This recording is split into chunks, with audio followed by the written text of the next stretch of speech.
అందుకే పెద్దవాళ్ళు ఒక మాట చెప్తారు, నీ జీవితం పండాలి అంటే నీకు పూజ వచ్చా రాదా వదిలేయి, నీకు వేదం తెలుసా తెలీదా వదిలిపెట్టేసేయి, నువ్వు ఉపనిషత్తులు చదువుకున్నావా చదువుకోలేదా వదిలిపెట్టేయి, రామాయణ భారత భాగవతాలు తెలుసుకున్నావా లేదా వదిలిపెట్టేయి, దక్షిణామూర్తి యొక్క మూర్తిని చూస్తూ కూర్చోవడం నేర్చుకో, అదొక్కటి నేర్చుకో చాలు.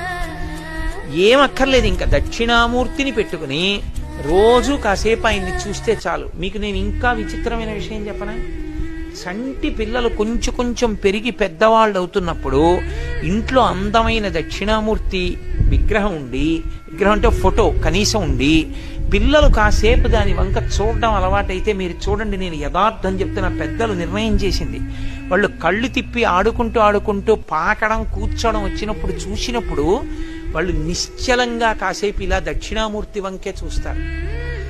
పిల్లలు చిన్నతనంలో దక్షిణామూర్తి వంక అలా ఎదురుగుండా కూర్చుని చూస్తే 2 ఫలితాలు వస్తాయి. అపమృత్యు దోషం పోతుంది, సరస్వతి కటాక్షం కలుగుతుంది.